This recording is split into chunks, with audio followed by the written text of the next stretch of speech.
जय श्री कृष्णा मित्रों, आज गोवर्धन है। आप सभी को गोवर्धन की हार्दिक शुभकामनाएं। दिवाली के अगले दिन ही गोवर्धन की पूजा क्यों की जाती है, आज हम आपको गोवर्धन की पूजा के बारे में विस्तार से बताने जा रहे हैं। गोवर्धन पूजा करने की वजह। गोवर्धन पूजा से संबंधित एक प्राचीन कथा प्रचलित है।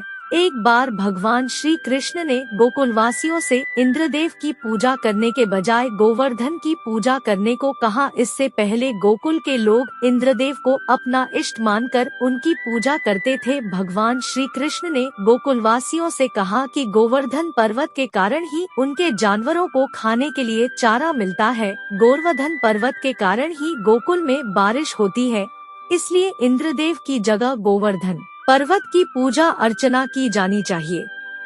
जब इंद्रदेव को श्री कृष्ण की इस बात के बारे में पता चला तो उन्हें बहुत क्रोध आया और ब्रिज में तेज मूसलाधार बारिश शुरू कर दी। तब श्री कृष्ण ने ब्रिज के लोगों की रक्षा के लिए गोवर्धन पर्वत को अपनी छोटी उंगली पर उठाकर ब्रिजवासियों को इंद्र के प्रकोप से बचा लिया। तब ब्रिज के लोगों ने श्री कृष्ण को 56 भोग लगाया था। इससे खुश होकर श्री कृष्ण ने गोकुलवासियों की हमेशा रक्षा करने का वचन दिया था।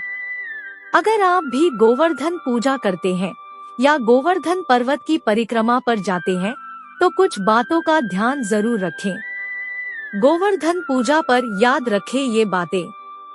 किसी भी पूजन या विशेष अवसरों पर कुछ बातों का ध्यान जरूर रखना चाहिए। गोवर्धन पूजा भूलकर भी बंद कमरे में न करें। बंद कमरे में गोवर्धन पूजा करना अशुभ माना जाता है। गोवर्धन पूजा में गाय का बहुत महत्व है, इसलिए गायों की पूजा करते समय भगवान श्री कृष्ण की पूजा करना बिल्कुल न भूलें। गोवर्धन पूजा के दिन गंदे कपड़े पहनकर गोवर्धन की परिक्रमा न करें। गोवर्धन परिक्रमा के दौरान हमेशा साफ और शुद्ध कपड़े पहनें। परिवार के सभी लोग एक साथ मिलकर गोवर्धन पूजा करें। अलग अलग होकर पूजा करना अशुभ माना जाता है। गोवर्धन पूजा में कभी भी काले रंग के कपड़े नहीं पहनने चाहिए। पूजा में हल्के पीले या नारंगी रंग के कपड़े पहने। गोवर्धन पूजा के समय गाय, पौधों, जीव जंतु आदि को भूलकर भी न सताएं और न ही उन्हें किसी तरह का कोई नुकसान पहुंचाएं। गोवर्धन की परिक्रमा हमेशा नंगे पैर करनी चाहिए। वहीं अगर कोई व्यक्ति कमजोर हो तो वो रबड़ या कपड़े के जूते पहन सकता है।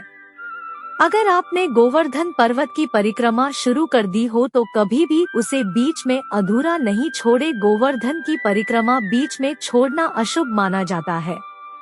गोवर्धन पूजा या परिक्रमा करते समय किसी भी प्रकार की नशीली वस्तु का सेवन नहीं करना चाहिए। गोवर्धन पूजा या परिक्रमा के समय मांस का सेवन नहीं करना चाहिए। गोवर्धन पर्वत की परिक्रमा से जुड़े नियम।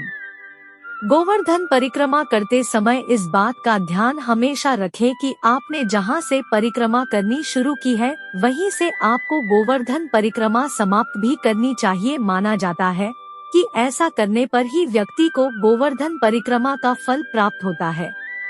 गोवर्धन परिक्रमा शुरू करने से पहले मानसी गंगा में स्नान अवश्य कर लेना चाहिए। अगर ऐसा करना संभव न हो तो हाथ मुंह धोकर भी आप परिक्रमा शुरू कर सकते हैं। विवाहित लोगों को परिक्रमा हमेशा जोड़े में ही करनी चाहिए। इसके अलावा गोवर्धन पर्वत की परिक्रमा करते समय हमेशा पर्वत को अपने दाईं ओर ही रखें। गोवर्धन पर्वत की परिक्रमा कभी भी अधूरी छोड़ने की गलती न करें। शास्त्रों में कहा जाता है कि ऐसा करने से व्यक्ति पाप का भागीदार बनता है। यदि किसी कारण से परिक्रमा अधूरी छोड़नी पड़े तो जहां से आप परिक्रमा अधूरी छोड़ रहे हैं वहीं जमीन पर माथा टेककर भगवान श्री कृष्ण से क्षमा मांगकर उन्हें प्रणाम करके उनसे परिक्रमा समाप्ति की अनुमति ले। गोवर्धन पर्वत की परिक्रमा जहां तक हो सके सांसारिक बातों को त्याग कर पवित्र अवस्था में हरिनाम व भजन कीर्तन करते हुए ही करनी चाहिए। गोवर्धन पर्वत की परिक्रमा करते समय किसी भी प्रकार का धूम्रपान या कोई नशीली वस्तु का सेवन नहीं करना चाहिए। महिलाओं को पीरियड्स के दौरान गोवर्धन पर्वत की परिक्रमा नहीं करनी चाहिए, लेकिन परिक्रमा करते समय यदि किसी महिला को मासिक धर्म आ जाए तो वह परिक्रमा अधूरी नहीं पूरी ही मानी जाती है। अगर आपको हमारा वीडियो अच्छा लगे तो वीडियो को लाइक करें और चैनल को सब्सक्राइब करें। धन्यवाद।